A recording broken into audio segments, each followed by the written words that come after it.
بیرغونه شاته راځي دا نفر وروسته راځي د بیرغو والا نه چې پاسې راځي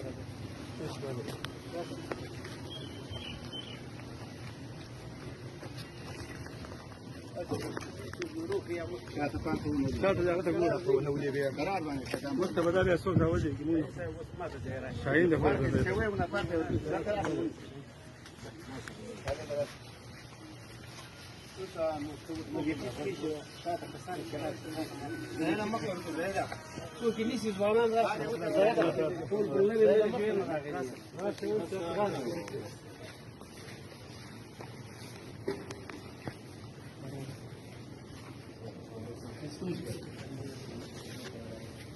افغان سکتر وین صدقه بزول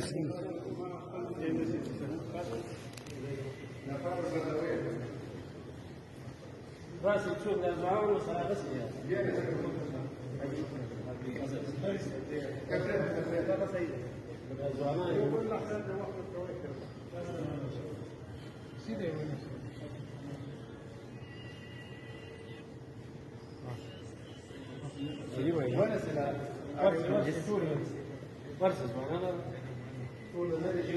افغان سره ودرېږه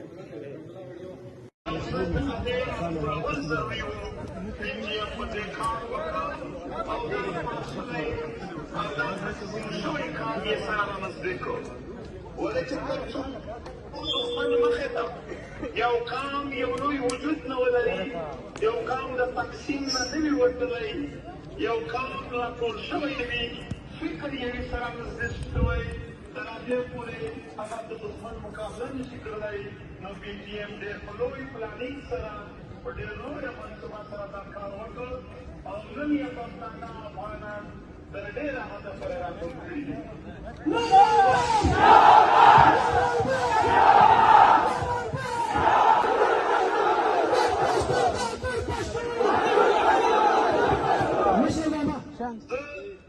زه تاسو ټولو ته دا عرضه کوم هغه به د 11 اکتوبر پر هغه باندې کار هم مکمل شي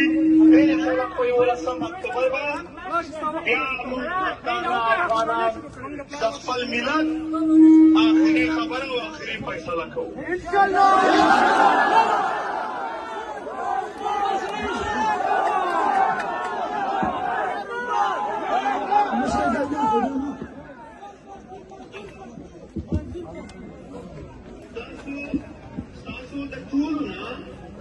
دا یو گزارش دی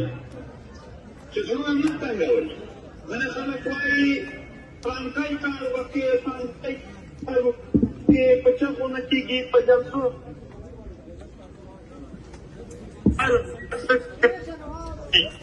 په دې کمزوره دی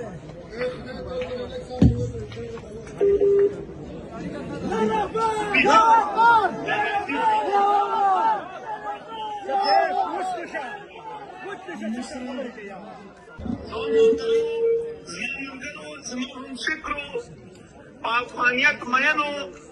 دا یو خاصه چې موږ او تاسو به تر هغې ورځې پورې یو بل نه پرېږدو تر څو مو د خپل ملي شهیدانو ارمانونه نه وي پوره کړي چې تر څو مو خپلواکي نه وي حاصله کړې تر هغې پورې به دا بهیر روان وي دا کاروان به روان وي دا به یو مقصد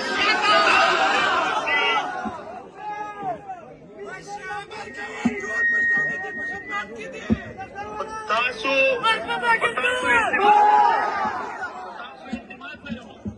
ډېر لوی باور لرم زه په خپلو خپل ملت زه په خپل افغان ملت باندې لوی باور لرم زه نن چې تاسو په جرمني کې نن دا لویه غونډه چې دا ټوله ستاسو په راتګ ښکلې شوې ده او جوړه شوې ده یقینا ګیلهمن په ژوند ګیلهمن و خو که نن دغه غونډې ویني چې ټول ملت پرې راټول دی دی به ګیلهمن نه وي پاتې نو ګیلهمن نه موږ هلته ګټلی شو چې د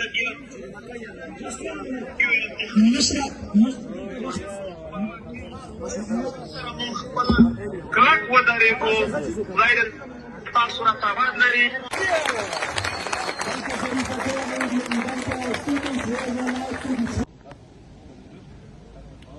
دا په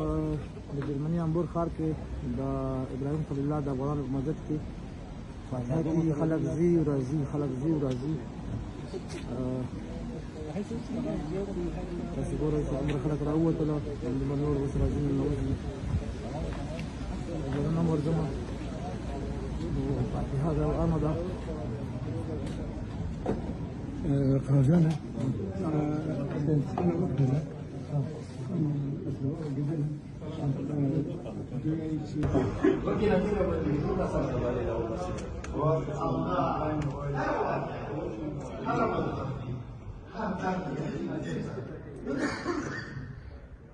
اوقاش منې چې مهربان په ټولو فعالیتونو دا درد بیخي واضح